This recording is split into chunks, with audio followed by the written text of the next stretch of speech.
Olá, pessoal, sejam bem-vindos. Vamos começar mais uma edição do Enconsad, no formato digital, agradecendo a participação de todos vocês, da equipe do Enconsad e de nossos apoiadores, parceiros e palestrantes que nos ajudaram a promover a informação, conteúdo e experiência sobre a atenção domiciliar no país. Eu quero agradecer, um agradecimento muito especial à doutora Cristina Ribeiro, coordenadora científica, pela construção de importantes temas que estão sendo discutidos, buscando contribuir com a melhoria do setor, no processo de serviços de deshospitalização e cuidados continuados, além de apresentar os principais temas do segmento, com o objetivo ainda de se aproximar de todos os profissionais, empresas fornecedoras, autoridades e instituições da categoria. Nossa missão é atuar pela evolução do segmento, pela profissionalização e por melhores oportunidades para todos. Então vamos aproveitar juntos esse momento e logo estaremos nos reunindo presencialmente para compartilhar tudo o que vivenciamos durante todo esse tempo. A saudade é grande e queremos logo nos ver, não é verdade? O tema de hoje é o paciente com Covid-19, pós-UTI e a transição de cuidados do hospital para o domicílio.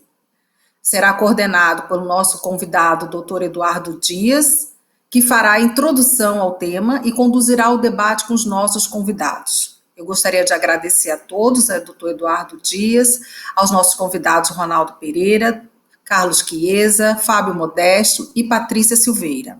Quero agradecer também a nossos apoiadores institucionais, o Ministério da Saúde, a Feira Hospitalar, a Abrasfid, Sobenf, Fenafísio, FBH, a UNA e a organização do evento A Viva Comunicações Group. Nosso agradecimento especial aos nossos parceiros que estão ajudando a construir essa grande jornada. WinCare Group, Pillbox, Premium Care, a Nestlé, Qualivida, grupos Home Care Vidas, Azul Emergências e o nosso parceiro de mídia, a Health by Conexão Home Care. Vamos conhecer agora os nossos parceiros e, em seguida, nosso mediador, Dr. Eduardo Dias, conduzirá a nossa programação de hoje. Sejam bem-vindos, mais uma vez, obrigada e aproveitem mais essa webinar. There is a place where lives, smiles, and times are ahead, where scientific research meets human insight. Where beyond drugs, there is nutritional therapy. Where the medical landscape is changing. Because we are changing it. Where we look, we listen, and we act. And where food has always been our first medicine. Where we work together and bring people together in a passionate pursuit to challenge the status quo. Where we challenge the way we treat health conditions and challenge the ways of living with them. Where the quality of a life is as important as staying alive. Not where it is a matter of life and death, but where it is a matter of life. It is here where nutrition becomes therapy.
A Vidas Home Care foi fundada em 2005 na cidade de São Paulo.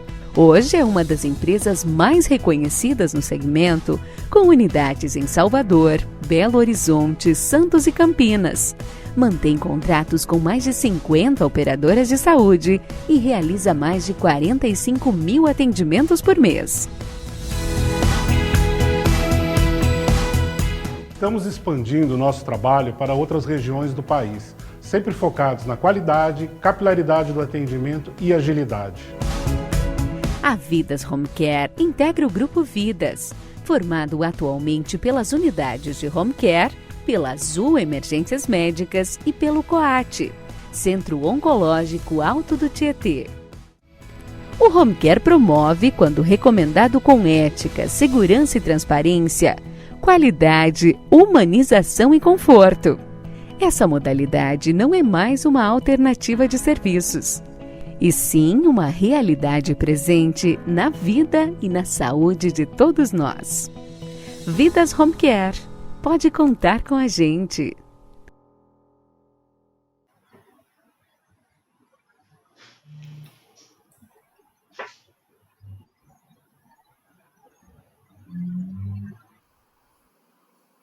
Olá, pessoal. Eu acho que deu um probleminha aqui no retorno de Dr. Eduardo, mas logo ele vai entrar, fique tranquilo. Bom, vamos começar então apresentando a todos. Eu vou fazer com que vou pedir a todos que se apresentem, né? Começando pela doutora Patrícia, por favor. Eu gostaria de agradecer a oportunidade de estar aqui nesse evento junto com vocês, discutindo esse tema de grande relevância para a comunidade, tanto de saúde quanto para a comunidade, para a população em geral. O meu nome é Patrícia, sou enfermeira, sou gerente de operações de atenção domiciliar da GSC Integradora de Saúde em São Paulo, com filial no Rio de Janeiro, Santos e Campinas. Olá, já me ouvem? Estão me ouvindo? Ah, tá bom. Sim. Obrigado. Pronto, acho que meu áudio já foi estabelecido, então. Paty, obrigado, seja muito bem-vinda. Para mim, vou começar também me apresentando. Para mim é uma grande honra fazer parte desse evento, falar de um assunto tão importante nesse momento, na nossa situação mundial, né? E também fazer parte de uma mesa com pessoas tão importantes e que tem tanto a nos trazer de informações, né? Então eu vou dar continuidade apresentando os nossos colegas. Então vou apresentar o Ronaldo Pereira. Ele é enfermeiro e CEO da Vidas Home Care, da Azul Emergências Médicas, e é sócio-diretor da COAT, que é o Centro Oncológico Alto do Tietê. Boa tarde, Ronaldo, é um prazer encontrá-lo aqui. Muito obrigado pela sua presença. Boa tarde, doutor Eduardo. Eu que agradeço aí, faço das suas palavras as minhas, é uma honra estar aqui. Agradeço imensamente a Cláudia, a doutora Cristina pelo convite e todos os colegas aí para debater um assunto que realmente, como você disse, é de suma importância, que mudou as nossas vidas aí nos últimos meses, né? Um cenário impensável, inimaginável em 2019. Em poucos meses a gente teve uma transformação mundial. É um prazer estar junto aí, um pouco desse tema que realmente é vital. Muito bem, muito obrigado, viu, Ronaldo? Vou apresentar também o Fábio Modesto. Ele é médico do Serviço de Atenção Domiciliar de Contagem Ribeirão das Neves e membro do Núcleo de Geriatria e Gerontologia do Hospital de Clínicas da Universidade Federal de Minas Gerais. Boa tarde, Fábio. Muito obrigado pela sua presença. Boa tarde, Eduardo. Obrigado aí pela introdução e muito obrigado, viu, Cláudio? Uma honra, como eles já falaram, eu aqui reitero as palavras também, que é uma honra. Obrigado pelo convite e a gente poder debater sobre serviço de atenção domiciliar aqui, né, representando o SUS, e eu acho que a gente vai poder crescer muito aí, tá? Perfeito, muito obrigado. E nosso último participante, não menos importante, o Dr. Carlos Chiesa, que ele é médico formado pela UFRJ, especialista em clínica médica e UTI, e ele é diretor-presidente da Place Cuidados Extensivos, um hospital de transição do Rio de Janeiro. Boa tarde, Chiesa, como é que você está? Seja bem-vindo aqui ao nosso evento. Boa tarde, Eduardo. Muito obrigado pela apresentação e, na verdade, esse momento faz com que a gente precise estar presente o tempo todo de todas as discussões, muito mais para aprender, né, do que para, eventualmente, transmitir um pouquinho do que a gente está vivendo. Então, é com esse espírito que eu estou participando aqui, com essa oportunidade de aprender aí com a experiência de todos e tenhamos uma belíssima discussão a partir de agora. Muito obrigado, muito obrigado. Então, falando um pouquinho sobre o tema, né, acho que todos nós que já temos aí 40 anos ou mais, temos algum tempo de formado, nós não imaginávamos que um dia fôssemos viver uma situação como essa, né. Acho que hoje, com certeza, nós somos pessoas e profissionais muito diferentes do que nós éramos há 4, 5 meses atrás. Acho que tanto por conhecimento adquirido, né, tanto por experiências vividas, né, e foi uma situação muito difícil para todos nós, né, foi um desafio diário, né, ainda está sendo, e acredito que ainda vai ter um tempo para isso, né. Diante disso, o nosso principal personagem da nossa história é sempre o nosso paciente, né, e nesse contexto de pós-Covid, os pacientes que saem de UTI, esses pacientes geralmente ou já estavam, né, em comunidade, ou os idosos que estavam em instituições de longa permanência, né, muitos deles já eram indivíduos frágeis, né, ou indivíduos vulneráveis, né. Acho que cabe aqui a gente fazer uma ressalva, né, de dois conceitos muito geriátricos, gerontológicos, que é fragilidade e vulnerabilidade, né. Lembrar que as pessoas muitas vezes confundem muito esses dois termos, né. Então, fragilidade é aquela perda de energia em espiral que o indivíduo vai perdendo ao longo do seu processo de envelhecimento e que ele, depois de uma intercorrência aguda, ele nunca consegue voltar à condição que ele estava anteriormente, à condição funcional e ou cognitiva que ele estava anteriormente. Essa é uma síndrome de perdas, né, de perdas biológicas e funcionais e cognitivas que esse indivíduo vai tendo, né. Esses indivíduos também muitas vezes são vulneráveis, né. O vulnerável não necessariamente significa que o indivíduo é mais ou menos doente, mas o indivíduo é mais ou menos dependente de serviços de saúde, né? Então, a vulnerabilidade não tem necessariamente a ver com a sua condição biológica, mas com a sua condição de necessidade de serviços de saúde, né? Então, existe uma máxima que a gente utiliza muito: todo frágil é vulnerável, mas nem todo vulnerável é frágil, né? Então, é importante lembrar esses dois conceitos. Nesse conceito nosso nessa situação nossa que nós estamos vendo do pós-Covid, acho que a gente, principalmente nós que atuamos em hospitais de transição e na atenção domiciliar, a gente vai cuidar de indivíduos nos cuidados pós-agudos, né, indivíduos que tiveram muitas perdas, né, perda de dependência de atividades básicas de vida diária, indivíduos que perderam a capacidade de respirar sozinho, então hoje em dia estão com traqueostomia, podem estar dependendo de ventilação mecânica, estão se alimentando por gastrostomia, né. Esses indivíduos vieram de internações muito prolongadas, muitas vezes, ficaram muito sarcopênicos, desnutridos, né. Muitas vezes esses indivíduos ficaram muito tempo acamados, podem ter lesões por pressão, né, por um cuidado inadequado durante o período agudo dele, né. E nós que fazemos transição de cuidados, a gente vai vivenciar desafios diários e que a gente aprendeu muito durante esses meses todos, né. Então, como efetivamente fazer para reabilitar esses indivíduos, né? Depois de quanto tempo que esses indivíduos podem frequentar os lugares, por exemplo, podem sair, frequentar um centro de reabilitação, precisa ter só um teste de Covid negativo? Não sei, a gente ainda não sabe essa resposta para isso, né? O que fazer para que esse paciente não volte para o hospital? Né? Outro desafio grande também, definir limitações terapêuticas para esses pacientes, né?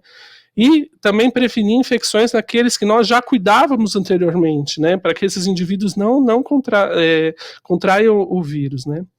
Então, esse contexto todo, eu vou começar aí abrindo as perguntas para os nossos colegas, e como somos vários homens e apenas uma mulher, a educação a educação já era uma boa gentileza, né, um ato de gentileza. Vamos começar pela Patrícia, que é a nossa única mulher da mesa, né. Esses são os privilégios de ser mulher nessa comunidade. Obrigada, doutor Eduardo. Patrícia, deixa eu te perguntar, assim, você que teve uma experiência de UTI durante a pandemia e uma experiência de atenção domiciliar, né? Eu queria saber como que você observou que esses idosos saíam das UTIs e como que esses idosos estão chegando na atenção domiciliar atualmente, no domicílio para serem cuidados. O que você observou nesse período aí? É um período de muita surpresa para a gente, né? Acho que tudo começou muito rápido e tanto as instituições hospitalares quanto a assistência domiciliar e hospitais de retaguarda, nós tivemos que nos preparar para uma realidade que mudou de uma hora para outra e que a humanidade não via há pelo menos 100 anos, algo parecido, como uma pandemia como essa que nós estamos vivendo hoje. Em ambiente hospitalar, no caso da UTI especificamente, os pacientes, eles chegavam, infelizmente nós perdemos muitos idosos por ser a população mais vulnerável, a população de grande risco e que muitas vezes já internavam com muitas comorbidades, mas também nós conseguimos recuperar alguns idosos, né? E isso é muito bom, é muito satisfatório para uma equipe de terapia intensiva.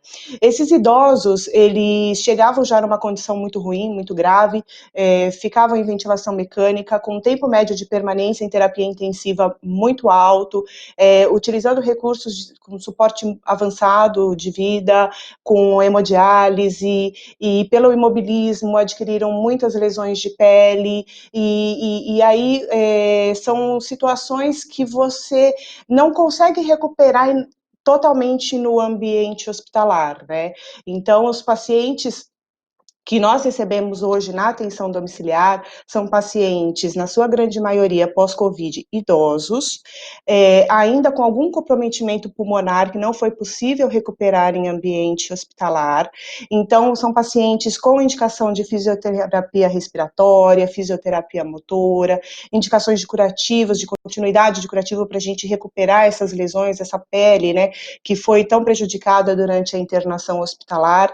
E hoje, na GSC, nós estamos tendo bons resultados em termos de reabilitação desses pacientes.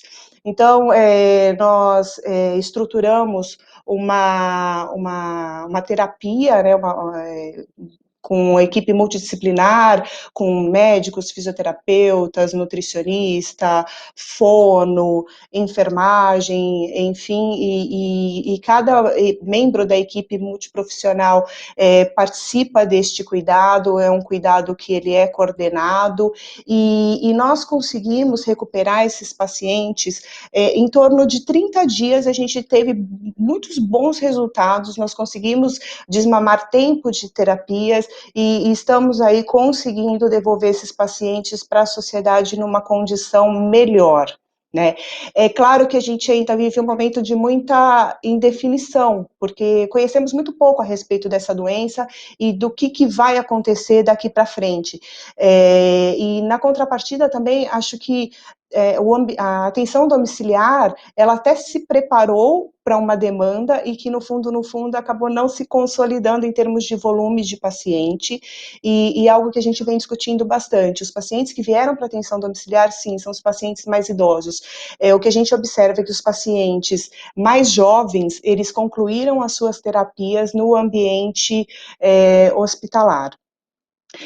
Nós, aqui na GSC, nós fizemos toda uma provisão de materiais para atender esses pacientes durante a pandemia, em termos de materiais respiratórios, como sistema de aspiração fechada, e no final das contas a gente acabou nem utilizando, porque ele já chegou numa complexidade menor do que a gente até imaginava que ele fosse necessitar, né? E acho que hoje, se a gente for parar para pensar, eu acho que nós aprendemos muito com tudo que vem acontecendo, em termos de estrutura de atenção domiciliar. Hoje nós estamos preparados para receber pacientes, inclusive, de maior complexidade. Eu acho que foi um movimento que aconteceu que nos fez crescer muito enquanto profissionais, enquanto equipes de saúde, que evidenciou o quão importante é um trabalho coordenado de toda uma equipe multiprofissional, de quanto cada profissional tem o seu valor na coordenação do cuidado e do quanto que o alinhamento e a proposta terapêutica bem adequada tem um bom resultado. Na GSC nós estamos conseguindo colher esses frutos e estamos bem contentes com os nossos desfechos. Nós temos hoje uma baixa taxa de reinternação hospitalar e isso mostra que nós estamos tendo uma boa efetividade no cuidado.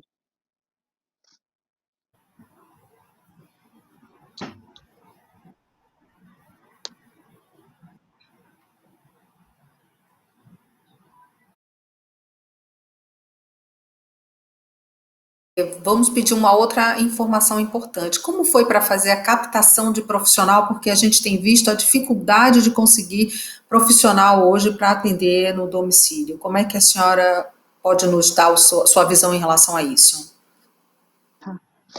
Desde o começo, quando começou a vir essa demanda, e houve uma preocupação muito grande também, porque neste mesmo momento os hospitais estavam recrutando muitos profissionais para ser o seu backup, e nós também tivemos essa preocupação de montar a nossa equipe de stand-by. Então, a GSC estabeleceu várias parcerias com todos os nossos prestadores de serviço, de forma que a gente conseguisse garantir que numa eventualidade de afastamentos, porque é algo que já era previsto, mas que graças a Deus não se consolidou, nós tínhamos profissionais já previamente acordados que seriam os nossos stand-bys para poder dar continuidade do cuidado no domicílio.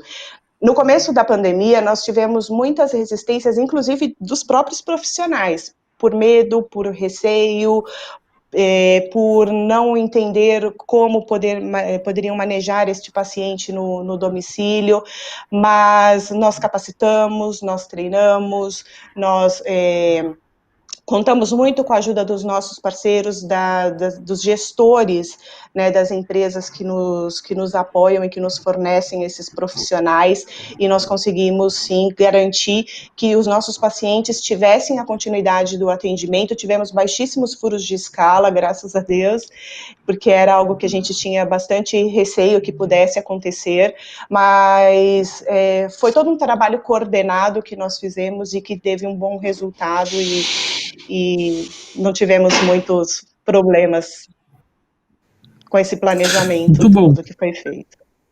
Muito bom. Perfeito, Patrícia, muito obrigado. Acho que você tem uma experiência bem importante aqui, né? Acho que nada como estabelecer um bom plano terapêutico para o paciente, se programar para isso e organizar a sua equipe, né, da melhor forma, né? Com certeza. Objetivos muito claros, tanto para a equipe quanto para a família e para o paciente, né? Com certeza. Eu queria falar com o Ronaldo, que eu acho que o Ronaldo tem uma experiência um pouco diferente, porque ele atua em várias regiões do Brasil, né? Ronaldo, o que você observou de diferente aí, que você precisou se reorganizar e respeitar essas diferenças das regiões do país? Qual que é a tua experiência? Conta um pouquinho pra gente. Então, Eduardo, nós tivemos alguns momentos, né? Primeiro, a nossa matriz, o Grupo Vidas, hoje ele atua em São Paulo, atua na Bahia, em Salvador, atua em Belo Horizonte e Uberlândia, e São Paulo, no interior de São Paulo também, Campinas e Santos. E nós tivemos alguns momentos aí bem interessantes, né? O boom da pandemia, diríamos assim, no país começou em São Paulo. Então, inicialmente, quando foi discutido, quando apareceu o primeiro caso em São Paulo, criou-se um mal-estar, gerou-se uma insegurança muito grande por parte da equipe, não só por parte da equipe que estava no domicílio, até por parte da equipe interna mesmo. Então, a gente teve um trabalho inicial em São Paulo, na sequência tivemos um trabalho focado na Bahia e posteriormente agora chegando em Minas. Acho que o grande fator, né, que nós enfrentamos, que foi até um ponto positivo, foi a forma de trabalhar. Em São Paulo, no primeiro momento, quando apareceu os primeiros casos, a estratégia do grupo foi montar um um grupo de crise, né, a estratégia do Grupo Vidas. Eu acionei a minha equipe, peguei os principais profissionais aí, gestores que eu tinha na linha de frente, gestor médico, gestor operacional, gestor de atenção ao paciente, realmente de qualidade, e a gente começou a desenvolver protocolo. E um grande desafio inicial foi sem ter tantas informações, né? A gente se deparou por uma situação, como disse a Patrícia lá, que há 100 anos que a gente não vivia uma pandemia nesse sentido, de repente aparece uma pandemia e tem-se uma preocupação na atenção domiciliar gigante. Como a gente vai fazer? Em São Paulo, a gente teve experiências aqui onde algumas cidades próximas à capital chegaram a cogitar a possibilidade de fechar a cidade, de fazer um lockdown total. Então, cada dia foi um desafio diferente. Cada dia a equipe sentava, a equipe estudava uma estratégia, baseava bastante em relação aos protocolos do Ministério de Saúde, que acho que norteou bastante a equipe, sempre acolhendo, né, uma preocupação muito grande era com os pacientes que nós tínhamos em atendimento domiciliar. Então, no primeiro momento foi o que a gente vai fazer com quem está em casa, como a gente vai fazer com a equipe, mantemos todo mundo trabalhando na nossa base ou vamos colocar todo mundo em home office? Nossos pacientes de domicílio vão ser contaminados, não vão? A equipe multiprofissional, né, ela não atende normalmente só no home care, ela atende, além de atender no home, ela trabalha no ambiente hospitalar, então o risco de contaminação foi muito grande.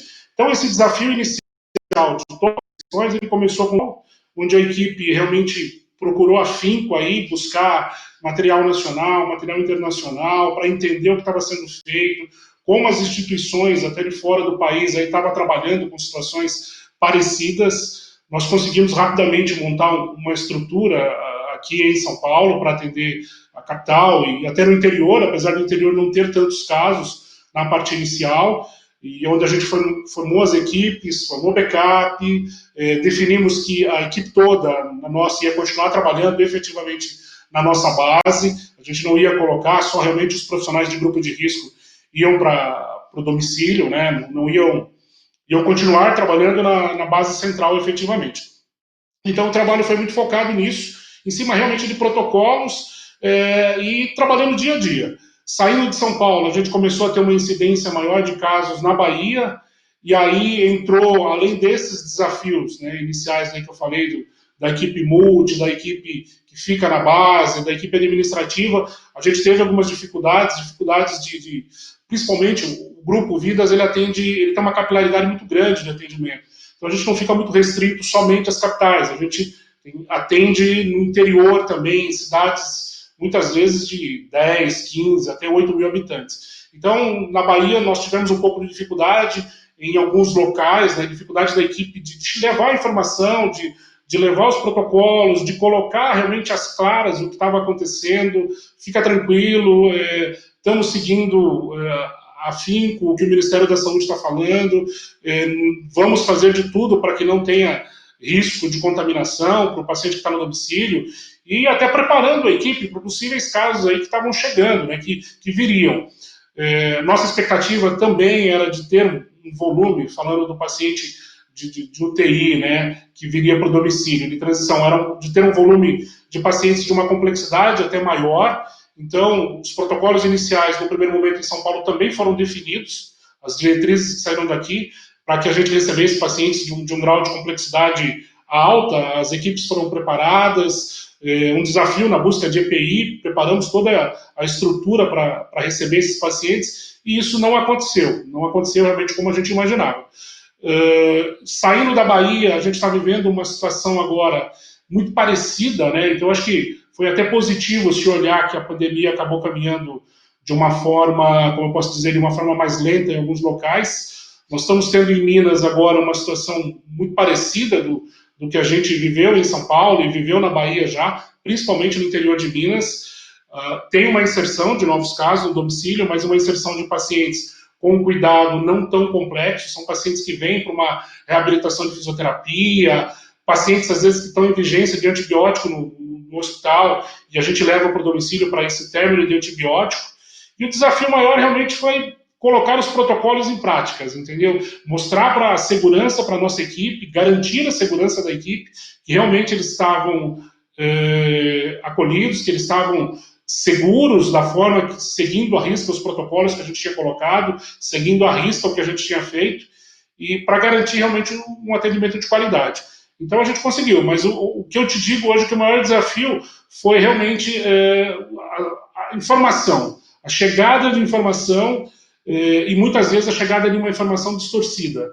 Nem sempre era incerto, né? Uma coisa nova, uma realidade diferente e que a gente tinha que estar aprendendo dia a dia. E a estratégia de montar um grupo de crise efetivamente foi fundamental, porque realmente a gente colocou para estudar tudo que tinha de novidade e trazer essa realidade dessa novidade para a atenção domiciliar. Entendi. Perfeito. Já que você falou de Minas Gerais, eu vou lá para Minas Gerais agora falar um pouquinho com o Fábio. Fábio, você que é um representante do SUS aqui nesse grupo, eu queria ouvir um pouquinho de você, como que foi fazer essa questão da transição de cuidados nos pacientes do SUS, o que vocês conseguiram de recurso, qual foi a proposta, como que vocês fizeram em Minas esse trabalho? Bom, então, Eduardo,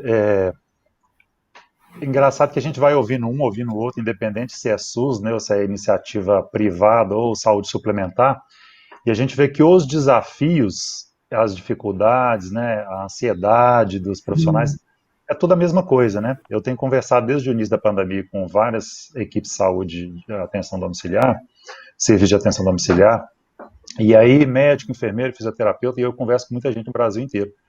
E são as mesmas angústias, as mesmas dificuldades, né? Assim como a Patrícia falou e o Ronaldo também, a gente tinha uma expectativa de um número bem grande, né, de pacientes pós-Covid para a admissão na atenção domiciliar, e aí isso não aconteceu como a gente previa. A gente aqui em BH, né, como o Ronaldo disse aí, a gente está num time diferente, né, um tempo epidemiológico diferente, outros locais. A gente agora está assim subindo a curva, já quase atingindo esse platô aí, e aí a gente acredita que tenha, sim, pacientes ainda represados, né, nas UTIs, ou talvez já em unidades de transição dentro desses hospitais, que possam vir. Mas a gente também esperava pacientes mais complexos, né, em ventilação mecânica, ou com vários dispositivos, né, traqueostomia, sonda nasal, gastrostomia, enfim, né. Mas isso não aconteceu na proporção que a gente esperava. Por outro lado, como o serviço de atenção domiciliar já é um programa bem estruturado, e onde que eu trabalho, já tem muitos anos que eu trabalho, e a equipe já é muito bem organizada, e todos sabem, assim, né, como a Patrícia falou, numa pandemia dessa, né, um agente etiológico novo que a gente não conhece, e como as sequelas, né, e a doença atinge o paciente de forma, assim, bem nos casos mais graves, né, e deixa a necessidade de muitas intervenções, muito importante esse atendimento multiprofissional, né, que nós já temos aqui, porque a gente tem a EMAD, que é a equipe clínica, médico, enfermeiro e técnico de enfermagem, e a gente tem também as EMAPs, que são as equipes multiprofissionais de apoio, que aí a gente tem nutricionista, fisioterapeuta, terapeuta ocupacional, a gente tem psicólogo também, né, tem dentista. Então, como é um paciente que demanda muito, a gente, em termos de equipe, já estava estruturado. Como não veio um número maior do que, né, muito grande, como a gente esperava, então a questão do RH não foi um problema tão grande. E a gente, no nosso principal hospital aqui, né, falando especificamente da cidade de Contagem, onde que eu sou médico do SAD, e de Ribeirão das Neves também, são duas cidades da região metropolitana, são conurbadas, né, são coladas aqui em BH. Os hospitais, né, primeiro a gente tinha uma unidade de transição no hospital antes da Covid, mas eu acho que vocês vivenciaram isso também, aquele medo, né, de faltar ventilador, faltar leito de UTI, e faltar equipe profissional. Então, o que foi feito, né, logo no início da pandemia, foi que esses leitos que a gente tinha, essa enfermaria de transição no hospital, ela foi transformada em leitos de UTI. Então, a gente hoje, o principal hospital, né, o Hospital de Contagem, a gente não tem essa unidade de transição. Então, o paciente que sai, aí falando especificamente de Covid, né, mas também os outros pacientes de outras doenças aí que necessitam da UTI, eles saem assim, tenta fazer o máximo de recuperação desse paciente, e ele sai para atenção domiciliar, passando ou não, talvez por uma enfermaria de clínica médica, não específica de transição, de cuidados, e aí a gente admite esse paciente, né, na atenção domiciliar. É claro que, como o Ronaldo falou também, a gente faz a admissão dos pacientes que precisam de antibiótico parenteral, né, IM, EV, para poder terminar esses tratamentos em casa. A gente faz muito isso. Num primeiro momento, a gente até estava assim, tendo dificuldade, o que a gente ia fazer com as admissões, se a gente ia continuar atendendo e admitindo muitos pacientes clínicos, né, pós-internação, UPA, hospital, e se isso não ia atrapalhar nosso atendimento dos pacientes pós-Covid, né? Então a gente teve esse medo. Mas como essa demanda não se concretizou, né, não se realizou como a gente esperava, a gente acabou fazendo a admissão dos pacientes clínicos mesmo. E aí a gente voltou à premissa do Serviço de Atenção Domiciliar, do SAD, né, do Programa Melhor em Casa, que inclusive isso está na nossa portaria, que a gente priorizar a deshospitalização e a desupalização também, né, tirar esse paciente da UPA. Então, o SAD aqui no SUS trabalhou muito nessa perspectiva de retirar esse paciente o mais precoce que fosse possível, né, para poder também gerar esses leitos, tanto da UTI quanto das enfermarias, que a gente ia precisar no futuro, né? E que agora a gente está vendo, sim, que a taxa de paciente que estão de ocupação, né, das UTIs, dos CTIs e das enfermarias está muito grande, assim, aqui em Minas Gerais e região metropolitana, principalmente. Como o Ronaldo falou também, só acrescentando aqui, a Covid em Minas Gerais está indo com uma força muito grande para os interiores, né? Mesmo as cidades mais distantes dos centros da capital, a Covid está vindo com uma força muito grande, né? Mas a gente se prontificou rapidamente, como a equipe já é muito coesa, né? E a equipe multiprofissional também, a coordenação prontamente fez uma reunião, e aí a gente teve uma reunião junto com a vigilância epidemiológica também, que aí a gente começou tendo esse direcionamento aí do que a gente vai fazer, né? Perfeito. Fábio, vocês tiveram dificuldades para aquisição de recurso, por exemplo, EPI, medicamento, ventilador, alguma coisa nesse sentido, no SUS? Não, assim, considerando que... Não. A gente até achou que isso ia ser um grande problema, sabe, Eduardo? Para a gente e principalmente nós, né, funcionários, a equipe toda, a gente ficou com muito medo de faltar EPI. Eu lembro que, assim, no início, a gente nem usava máscara para fazer atendimento domiciliar, porque não tinha nenhum, como o Ronaldo falou, né, uma dificuldade para todos nós, a gente não tinha muito protocolo, orientação do que fazer, e aí, sim, usar máscara cirúrgica só para paciente que tiver sintomas respiratórios ou cuidador com sintoma respiratório. E aí a gente nem usava, depois a gente começou a usar, e aí foi se gerenciando isso aí, teve uma fase que não tinha também produção dessas máscaras, né, mas aí acabou que a prefeitura em si conseguiu, a gente nunca teve falta de um EPI. Como eu falei, RH a gente não foi um problema, recurso também, como o Serviço de Atenção Domiciliar, ele tem uma particularidade, né, do Melhor em Casa, que ele tem uma verba destinada diretamente do Ministério da Saúde. Então, administrado pelo município, mas a gente não teve nenhum problema de cunho, assim, de financeiro, não. Inclusive, agora, ontem, o governo do estado aqui soltou uma deliberação de disponibilizar alguns milhões de reais aí para o estado, e dentre eles, né, a gente tem uma parte aí para atenção domiciliar. A gente não sabe quanto que vai chegar mesmo o dinheiro, mas que já fizeram a deliberação aí. Vamos ver se chega ainda para combater aí a Covid, né? Mas a gente não sabe, não. Bom, perfeito. Obrigado pela sua explicação aí. Eu particularmente já não trabalho no SUS há algum tempo. Enfim, é uma realidade que eu já desconheço há algum tempo, mas eu fico feliz assim de saber que o problema foi exatamente igual nos serviços na saúde suplementar e que foi no serviço privado, a mesma coisa, né? O problema foi igual para todo mundo. E aí eu vou para o Rio de Janeiro agora conversar com o Dr. Carlos Chiesa, que está no outro modelo de serviço, né, no hospital de transição, e que acaba recebendo um paciente pós-agudo às vezes numa condição que não é possível ele ir direto para o domicílio, que precisa passar por um hospital de transição, né? Keisa, eu queria ouvir um pouquinho de você. O que você recebeu no teu hospital? Como que era o perfil desse paciente?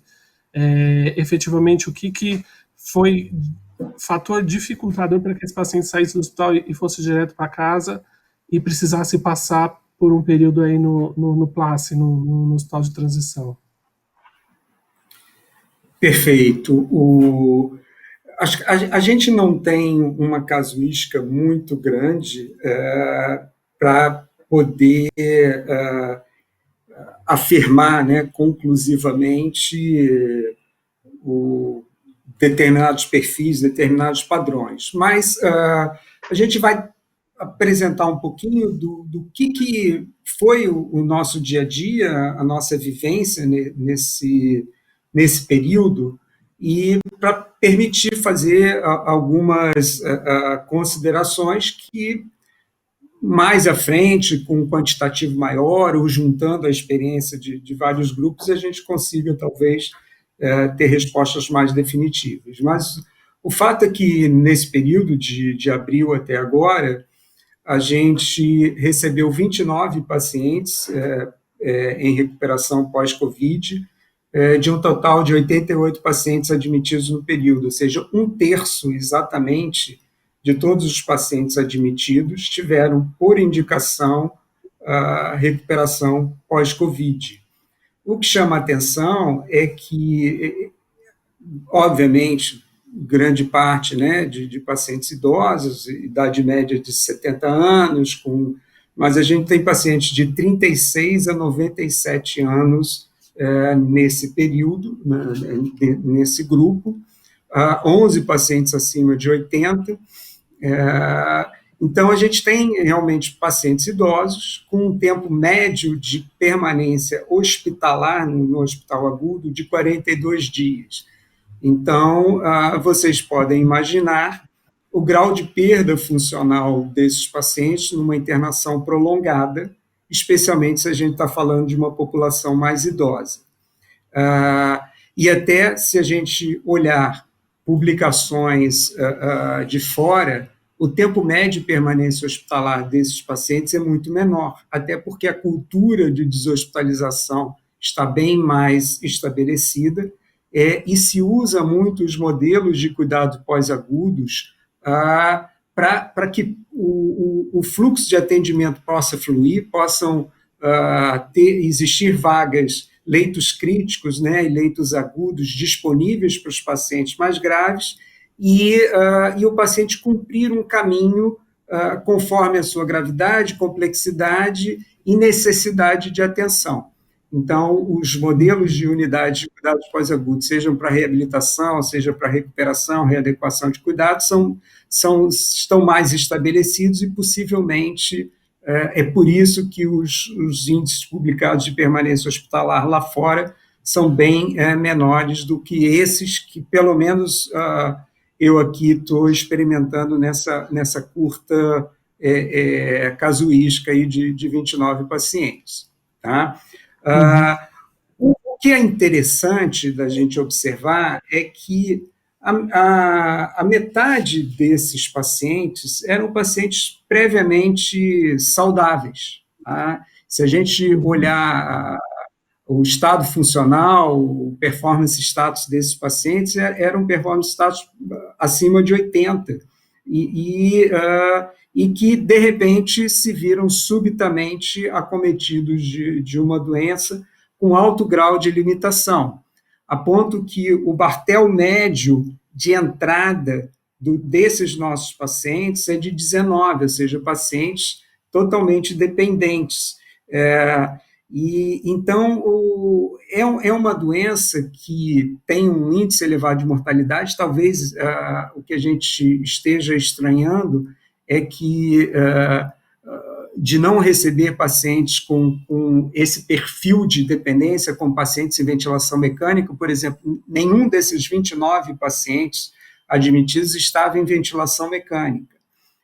E vocês também estranhando que não receberam esses pacientes em casa. Possivelmente, pela agressividade da doença, ou o paciente se recupera plenamente da insuficiência respiratória, ou talvez ele esteja no grupo de maior gravidade e que não tenha a oportunidade de se recuperar e ter alta do hospital, né?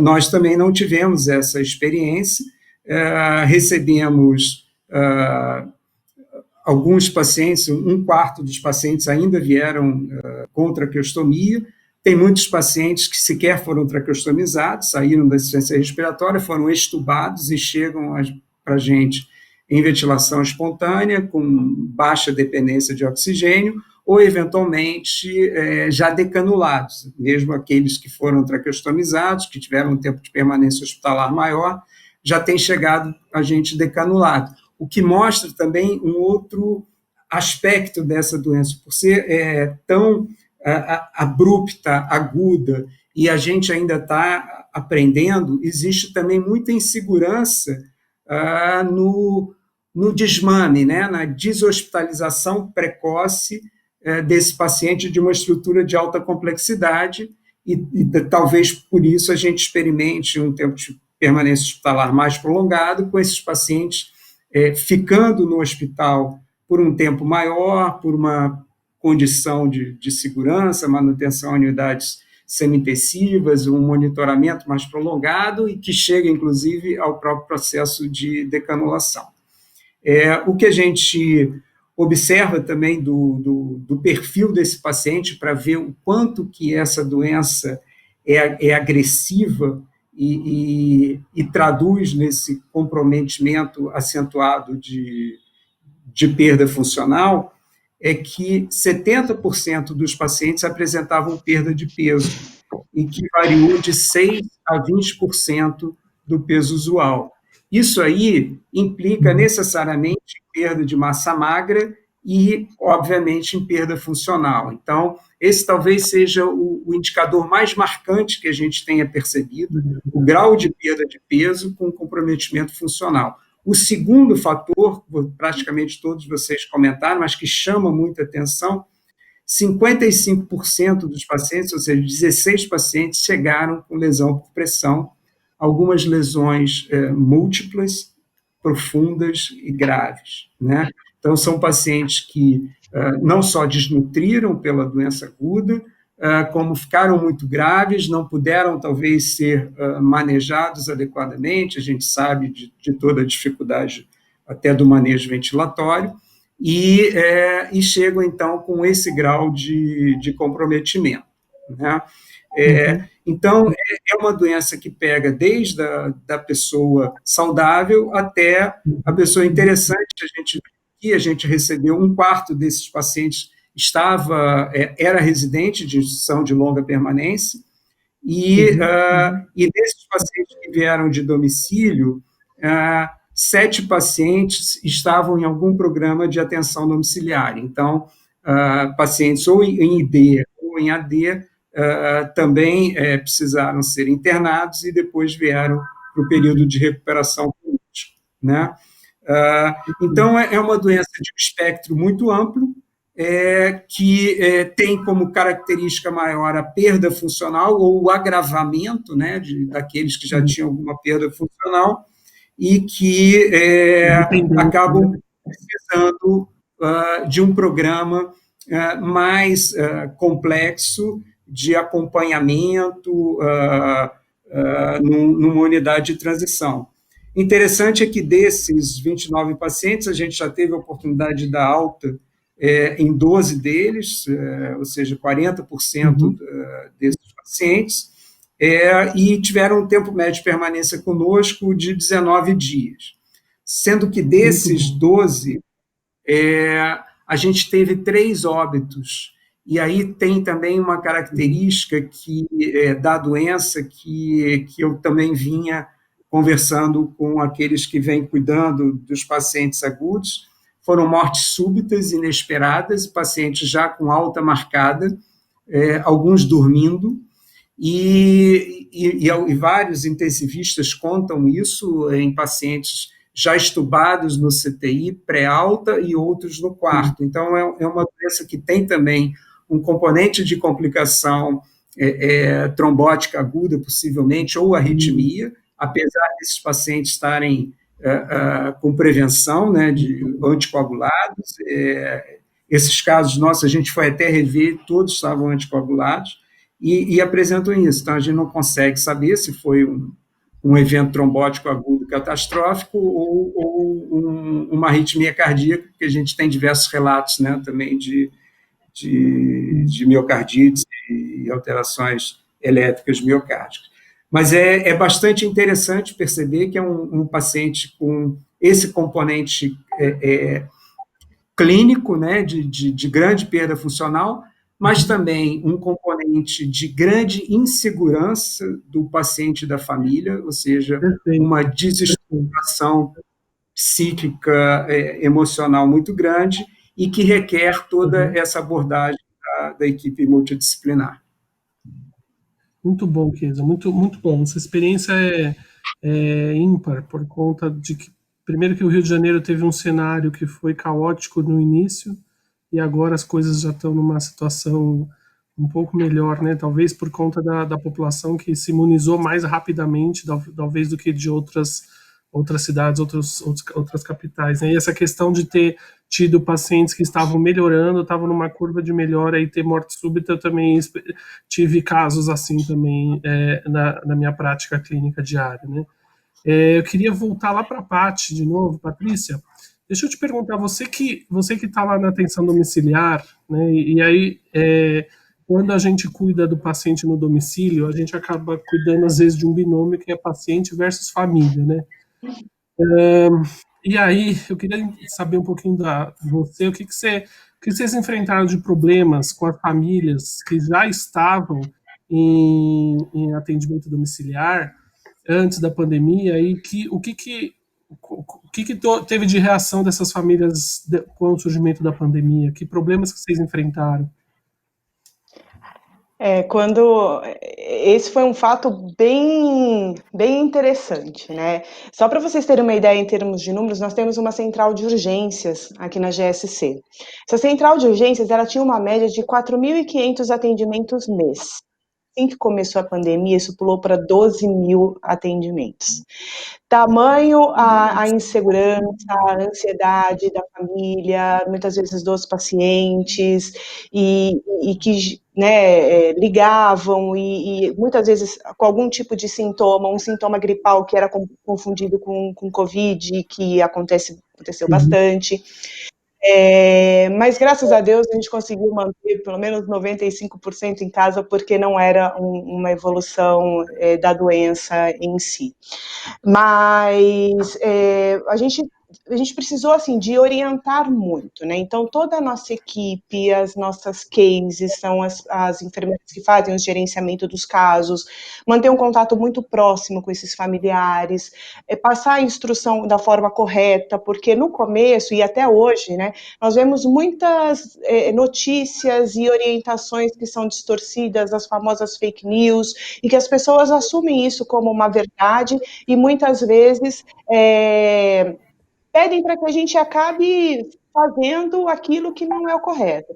Enquanto GSC, nós utilizamos todos os protocolos recomendados pelo Ministério da Saúde, em termos de EPI, nós fizemos um provisionamento desses EPIs, encaminhamos para casa, teve todo um envolvimento incrível do pessoal de suprimentos, de logística, inclusive das próprias operadoras, porque o volume de EPIs aumentou bastante, máscaras N95, máscaras cirúrgicas comuns, as luvas, e embora Propé, por exemplo, não estava descrito como EPI pelo Ministério da Saúde como recomendação para o ambiente domiciliar, ainda assim nós encaminhamos para as residências para minimizar a angústia, porque esse foi um momento muito, tem sido, né, um momento muito difícil para toda a sociedade. Agora a gente tem conseguido controlar um pouco mais, né, esse nível de ansiedade. Eu acho que as informações, nossa equipe se empenhou muito em passar a informação correta, a informação pertinente, e agora a gente colhe mais dos frutos.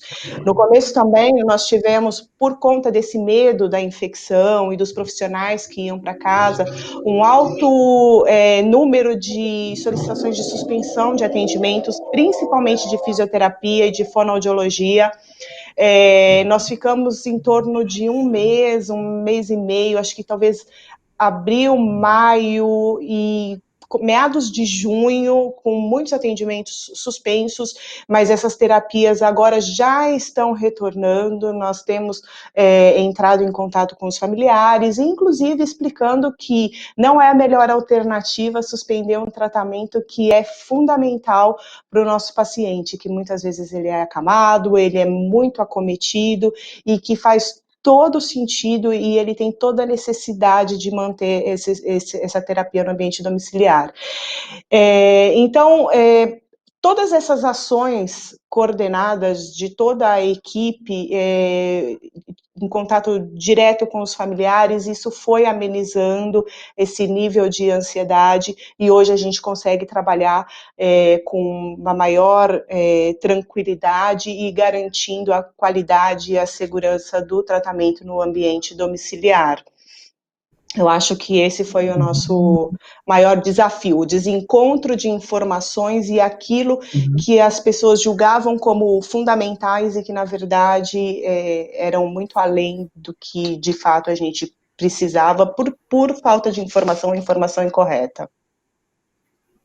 Puxa vida, lidar com família não é fácil, né? Ainda mais a gente atualmente está vivendo uma situação de acesso à informação muito fácil e nem sempre essa informação é efetivamente correta, né? Com certeza. Eu ouvi uma entrevista de uma pesquisadora da Fiocruz no Roda Viva e ela falou que anteriormente os pesquisadores, eles antes de publicarem seus dados, eles dividiam os seus dados com os seus pares, né? E para que as pessoas conseguissem entender e discutir quais eram os problemas enfrentados, né? E nessa pandemia, os dados dos pesquisadores foram jogados a público, né? E muitas vezes pessoas que eventualmente não conseguiam interpretar adequadamente esses dados, e aí a gente acabava tendo mais problema de resolver interpretações de dados equivocados do que efetivamente de cuidado de pessoas, né? Eu estou com o tempo já acabando, mas eu queria voltar lá para BH e perguntar uma coisa muito rápida para o Fábio, porque é uma coisa, é algo que eu enfrento muito no meu dia a dia, que é relacionado às instituições de longas permanências do idoso. Eu sei que o Fábio atua também nessa questão. Eu queria saber um pouquinho, Fábio, rapidinho, o que vocês adotaram de medidas de prevenção para esse contexto, tanto para que os idosos que já eram moradores dessas instituições, quanto para os colaboradores também que cuidavam desses idosos, enfim. O que vocês fizeram de diferente aí? Bom, então, Eduardo, a gente já tem de dados. A gente teve, na verdade, um privilégio de ter os dados de outros lugares do mundo, né, da Europa e vários locais, né. Então, no Canadá, por exemplo, a gente via que, né, os dados que a gente tem lá hoje, é que 82% das mortes de pacientes de Covid foram em LPIs, né, instituições de longa permanência para idosos. E mais de 50% em vários outros países da Europa, nos Estados Unidos hoje está em 52% das mortes por Covid dentro das ILPIs. Então, no núcleo de geriatria e gerontologia do Hospital das Clínicas, a gente tem um campo que a gente trabalha há quase 20 anos, que é atendimento a uma ILPI, bem grande, inclusive. E aí a gente, né, esse núcleo, né, eu entrei há menos tempo, mas esse núcleo já tem uma expertise bem grande em atendimento em ILPI. Bom, e aí a gente viu que, assim, como você falou, voltando ao que você falou sobre fragilidade, né, a gente sabe que, da literatura, desde o início da doença, os pacientes que mais sofriam com a doença são os idosos, com comorbidades e muitas comorbidades, enfim. E quanto mais frágil o idoso, provavelmente, essa é a nossa ideia, quanto mais frágil, mais ele vai sofrer com essa doença, principalmente os quadros graves, né, que requerem internação. Bom, então, diante disso, o que a gente pensou? O que está acontecendo lá fora é o quê?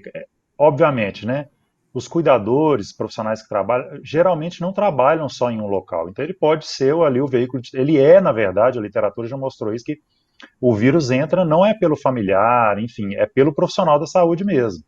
Então, o profissional de saúde traz esse vírus, né, e aí infecta um paciente idoso. A gente sabe que dentro das ILPIs, né, a concentração de idosos frágeis ela é muito grande, então essa transmissão ela é muito rápida e os pacientes têm uma porcentagem de óbito muito alta, né? E aí, então, o que a gente fez? Especificamente o caso de Belo Horizonte, a gente fez uma parceria com a Secretaria Municipal de Saúde, em que o HC, né, a Geriatria e Gerontologia do HC, formou várias equipes matriciadoras, e aí a gente fez, junto com as ILPIs, junto com a Secretaria, um protocolo de atendimento desse paciente. Então, e aí a gente conseguiu também, através do coordenador lá do Hospital das Clínicas, né, que é consultor do CONAS, o professor Edgar Nunes de Moraes,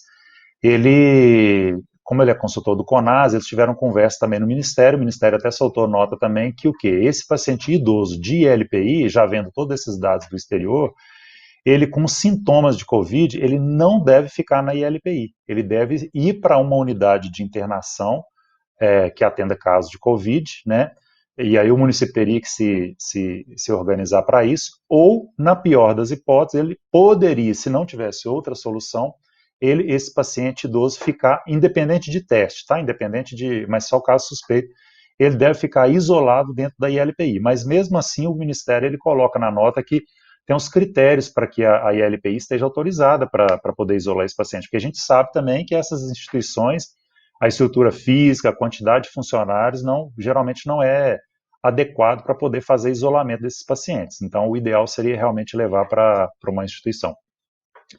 E aí, aqui em Belo Horizonte, junto com a Secretaria Municipal de Saúde e as SUAS também, foi criada a UAP, né, que é uma unidade de acolhimento provisório do idoso, que ficou no segundo andar de uma UPA, unidade de pronto atendimento.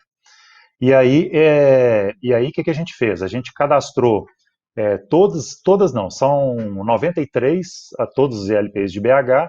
Hoje a gente acha que a gente tem 89 cadastradas, porque tem muitas filantrópicas particulares, né, privadas, e elas não são obrigadas a se cadastrar. É apresentado o projeto, e aí cadastra, a gente faz levantamento de todos os pacientes, idade, vê score de fragilidade desse paciente, vê o grau de fragilidade desse paciente, e a gente pega toda a lista de medicamento, vê assim, o básico, tudo desse paciente, nós temos o registro de todos esses pacientes. Então, quando a ILPI tem um caso suspeito, ela entra em contato com uma dessas equipes nossas matriciadoras, a gente discute o caso e aí a gente, né, já fala o que precisa ser feito.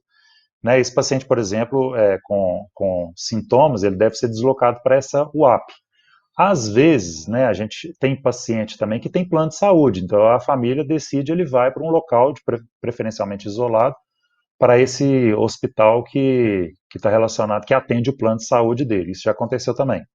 E aí o paciente vai ser cuidado lá dentro do hospital, depois passando o tempo lá que os protocolos exigem, né, 14 dias, com pelo menos 10 dias após o início dos sintomas, mas com 14 dias de isolamento, e aí também além disso, com 72 horas sem nenhum sintoma, né, principalmente febre, esse paciente pode voltar para a ILPI. Quando ele volta para a ILPI,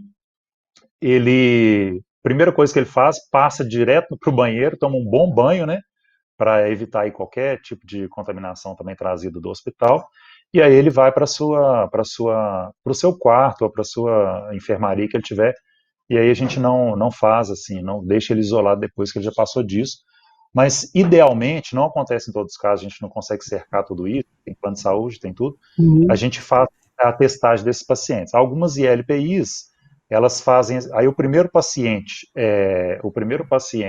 com caso suspeito que é testado, que é positivo, aí a indicação é de testar todos os funcionários e todos os idosos, né, os residentes, com RT-PCR, né, com suave. E aí fazer acompanhamento disso aí, para funcionar, né, como você perguntou dos colaboradores. Treinamento, né, muito treinamento, muita conversa, higienização das mãos, enfim, tudo aquilo que é preconizado. Paciente, se deu positivo, por exemplo, os colaboradores, aí ele é afastado, né, mantido em isolamento e depois volta da mesma forma, com o tempo de isolamento que os protocolos exigem aí. Mas é uma experiência muito bacana, porque a gente tem tido bons resultados aí, sabe? Não tem, a gente vê até em noticiários, em ILPIs, até no interior de Minas mesmo, em outros lugares, que começa a ter óbito de um paciente, aí de repente são 2, 3, 7, ILPIs interditadas, Ministério Público intervindo, né, equipe totalmente desfeita, ILPI fechada. Então, até agora, sim, a gente está tendo um bom resultado desse projeto aí.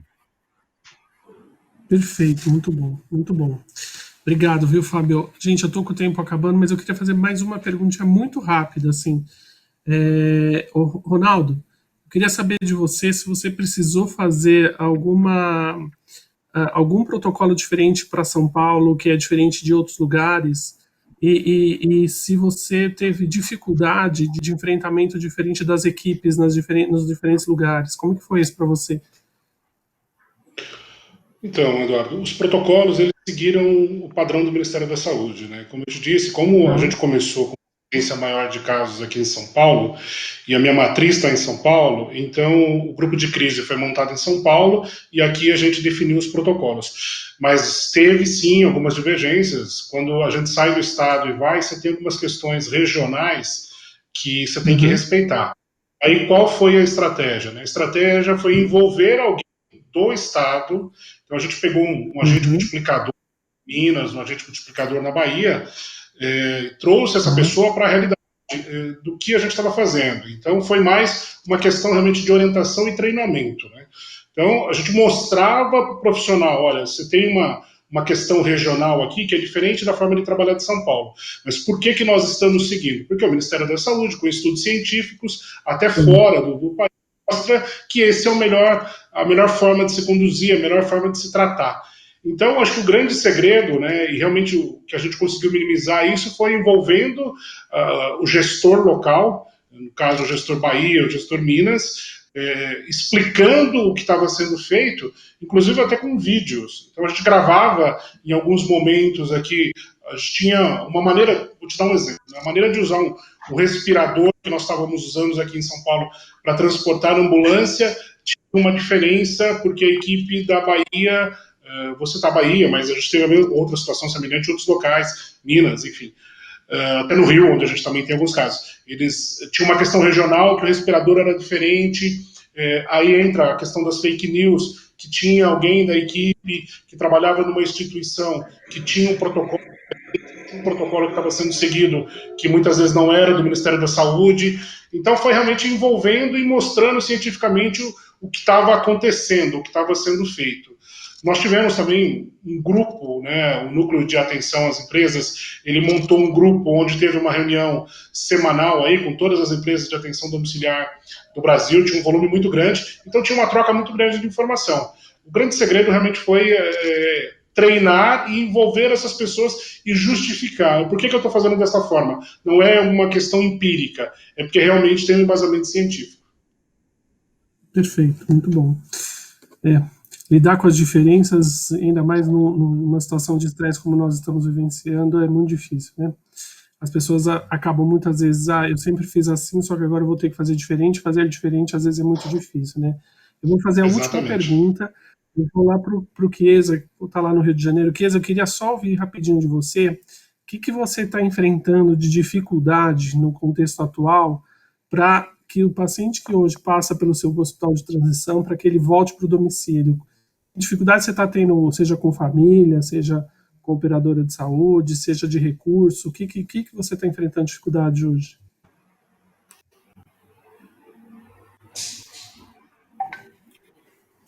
Voltou. Vou repetir minha pergunta. Está conseguindo me ouvir? Tô. Você conseguiu ouvir a pergunta? Conseguiu ouvir a pergunta, Chiesa? Não ouvi, não. Vou voltar à pergunta, então. Queria saber de você, que está no hospital de transição, hoje, o que você encontra na atual situação de pandemia, o que você está encontrando dificuldade para o paciente que está no hospital de transição e que já tem condições de ir para o domicílio? O que você está enfrentando dificuldade para que esse paciente vá para o domicílio? O problema pode ser ou com família, ou com operadora, ou de recursos na comunidade. O que efetivamente você está encontrando de problema? O principal problema tem sido realmente essa é uma doença estigmatizante, né? Existe uma uma preocupação imensa da família com toda a estrutura de cuidado que vai precisar ser montada em casa e a circulação de pessoas. Então, se por acaso o paciente tem uma pronta recuperação, ele está já com a sua autonomia restabelecida, uma pessoa mais jovem, enfim, sem uma doença pré-existente tão importante, a gente tem conseguido dar alta, ele volta lá para o seu seio familiar sem maior dificuldade. Agora, nos pacientes idosos, já com algum grau de dependência, isso tem sido extremamente difícil, tanto porque vai se precisar ter cuidador, restabelecer o cuidador que já existia, ou se contratar um novo cuidador, e aí esse tem sido o grande problema. A operadora está sempre junta, pronta, disposta a colaborar, a gente envolve a operadora na conversa com as famílias, as empresas prestadoras de atenção domiciliar, e a despeito de toda a dificuldade que o Ronaldo comentou, tem conseguido disponibilizar pessoal, não é falta de recurso humano quando é o caso de atenção domiciliar ou internação domiciliar, mas, de fato, o problema está na grande preocupação que isso causa. A vida de todos nós foi transformada, isso é indiscutível, né? Então, ou tem criança em casa que não tem escola, ou tem e o pai precisa trabalhar, e aí como é que ele vai dar atenção ao filho, e agora também ao idoso que está vindo em casa, controlar a entrada de pessoas estranhas para cuidar, e que numa casa que está lotada durante o dia. Então, esse é, sem sombra de dúvida, o maior desafio que a gente vem enfrentando nas dificuldades de deshospitalização. Obrigado. Gente, infelizmente eu preciso encerrar, o tempo. Eu, por mim, ficava aqui conversando até 11 da noite, porque eu acho que a gente tem muitas experiências para trocar, e acho que assim, a gente pode ajudar uns aos outros e a quem está ouvindo, né? Porque o que deu para perceber aqui é que, embora esteja em contextos diferentes e em locais diferentes, mas os problemas enfrentados são exatamente os mesmos, né? Então, você vê como que, às vezes, uma forma que um consegue resolver, o outro não pensou, e a gente consegue chegar a uma melhor forma, onde que o melhor beneficiado vai ser o nosso ator principal, que é o nosso paciente, né? Vou abrir para as nossas considerações finais. Patrícia, começo com você. Obrigado, viu, pela sua presença, pela sua participação.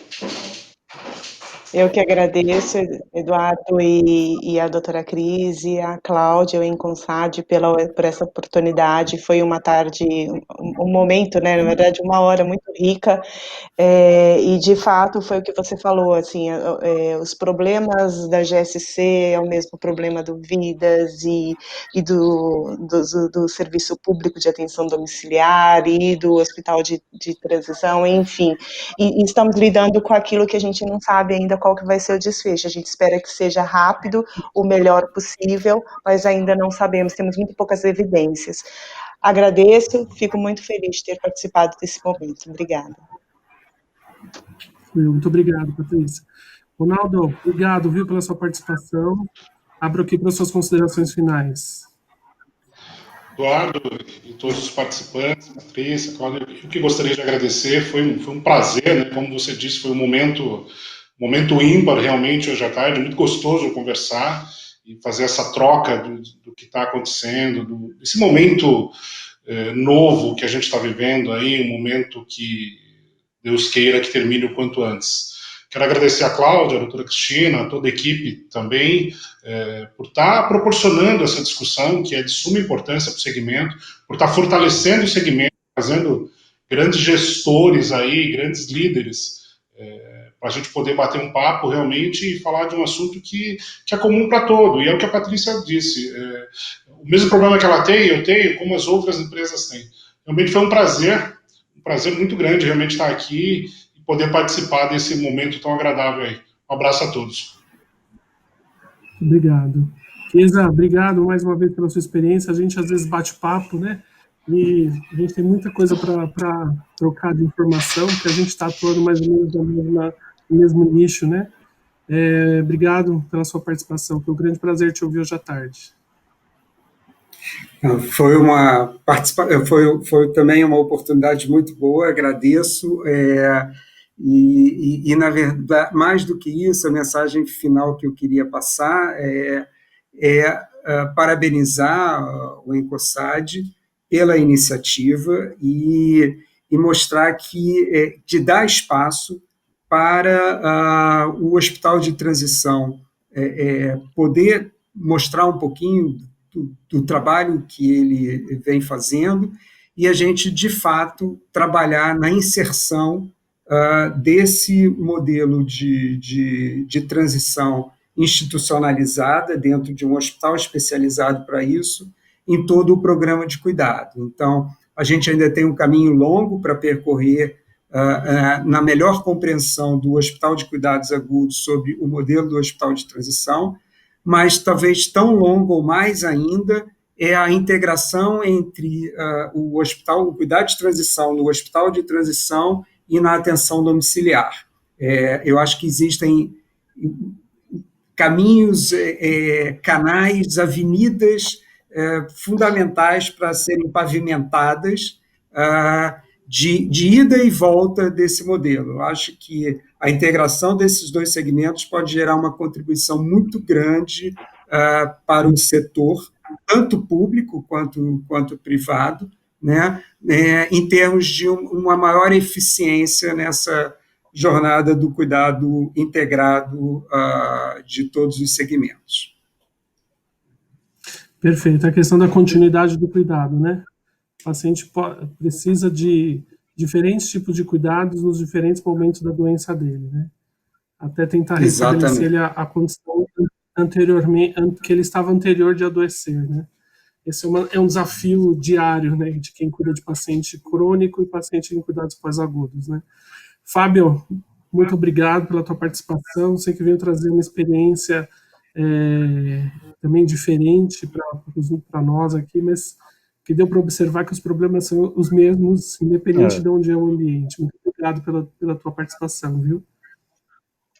Bom, eu que agradeço, e agradeço a todos aí também, agradeço principalmente a Cláudia pelo convite, né?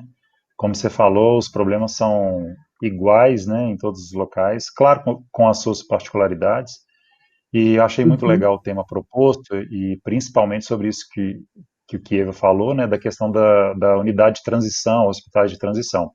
Não é uma realidade nossa do SUS, né, no serviço de atenção domiciliar, e eu acho interessante porque dá esse espaço, como, né, vocês falaram, porque a gente recebe muito paciente no domicílio, muito, muito, muito, assim. Eu não tenho esses dados, mas eu posso te falar que acima de 80% pacientes e famílias despreparados para receber esses pacientes no domicílio. É uma queixa crônica nossa, de todos os colegas de serviço de atenção domiciliar do SUS. É uma queixa que eu faço sempre às coordenações. A gente tenta implantar protocolos no hospital de deshospitalização, de treinamento de família, de adaptação mesmo, e a gente não tem efetividade nisso, a gente não consegue prosseguir. Eu acho que é um caminho sem volta, não tem como, né? Porque você tirar um paciente de uma UTI ou de uma situação complexa para ir para o domicílio sem ter uma transição, treinamento, adequação de expectativas da família e tudo, né? Eu acho que isso só tende a crescer, né? Tem que crescer, na verdade. A gente precisa disso. E aí eu acho que isso torna muito mais tranquilo, principalmente para a família, né? Porque não é raro a gente recebe paciente que é a primeira vez que está usando uma sonda nasointética, ou uma gastrostomia, ou é traqueostomizado, e aí a família nunca viu isso na vida, e não teve treinamento, não teve a oportunidade de passar por uma unidade de transição, né? Exatamente. Travou aqui. Alô? Estamos te ouvindo, Eduardo. Estão me ouvindo? Perfeito. Bom, gente, então vou encerrar. Assim, realmente, o hospital de transição, quando a gente se coloca no lugar da família, falar bem o que o Fábio disse, né, que a família que não cuida não está habituada a cuidar de um paciente que saiu numa condição muito diferente do que ele estava anteriormente a ele ser internado, isso deixa o paciente e a família muito mais fragilizados, e é importante que essas famílias elas tenham um tempo diferente do nós, profissionais de saúde, de compreensão de tudo que está acontecendo. E se você faz uma transição rápida, e isso está comprovado cientificamente em vários trabalhos que estudam transição de cuidados, né? Se você faz uma transição rápida em que esse cuidado, essa continuidade de cuidado é feita de uma forma adequada, é fato que esse paciente vai readmitir rapidamente, vai ser readmitido rapidamente no hospital, né? Vai ter mais custo para os serviços de saúde, tanto o privado quanto o público, e o impacto de cuidados e atrogenias que esse paciente vai sofrer, né, quando ele é readmitido, isso vai ser muito grande, né? Então a gente só tem a perder se a gente não faz essa transição de uma forma adequada, né? Queria agradecer muito pelo Inconsad, a toda a equipe do Inconsad pelo convite, doutora Cris, Cláudia, foi um grande prazer ser o moderador e estar aqui do lado dessas pessoas que compreendem tanto esse assunto e que estão na linha de frente cuidando desse tipo de paciente que não é fácil, é um desafio diário, né, porque a gente pega pessoas que estavam numa condição muito boa e que eventualmente ficam numa condição muito ruim, e em que a gente tem uma batalha diária de tentar reabilitar esse indivíduo, né, e sempre a expectativa da família da família e do paciente é muito diferente daquilo do que é possível. Então esse é um desafio diário, né. Eu acho que nesse nosso contexto de Covid que a gente está, né, nessa pandemia, a gente, o que eu tenho para mim, quanto profissional de saúde, quanto indivíduo, eu tive Covid lá no começo da pandemia, a gente está vivendo uma situação de perda, várias coisas, né, perda de dinheiro, as pessoas estão perdendo vidas, né. Eu acho que se nós chegarmos ao final disso tudo vivo, eu acho que a gente já vai ser os ganhadores de toda essa história, porque a gente já vai acumular muitas perdas ao longo dessa história toda. Queria agradecer vocês, queria agradecer então todo mundo, foi um grande prazer participar. Um grande abraço para vocês. Boa tarde, até mais. Tchau, tchau. Abraço, prazer, obrigado. Boa tarde. Tchau, Tchau. Muito bom. Pois é, hoje foi excelente, como tem sido sempre, né, o Inconsad tem trazido muitos assuntos e a importância realmente de alguns pontos colocados, não só da atenção domiciliar, das unidades de transição, mas simplesmente lidar com a família, e em diversas regiões, o Brasil é muito grande, nós temos regiões diferentes, costumes diferentes, culturas diferentes, e trazer isso é muito importante. Gente, eu só tenho que agradecer a vocês, obrigada ao moderador, doutor Eduardo, a todos os palestrantes, e aguardo vocês. No dia 5 de agosto, nós vamos falar também, trazer a telemedicina para a gente discutir aqui um pouco. Muito obrigada, boa noite a todos.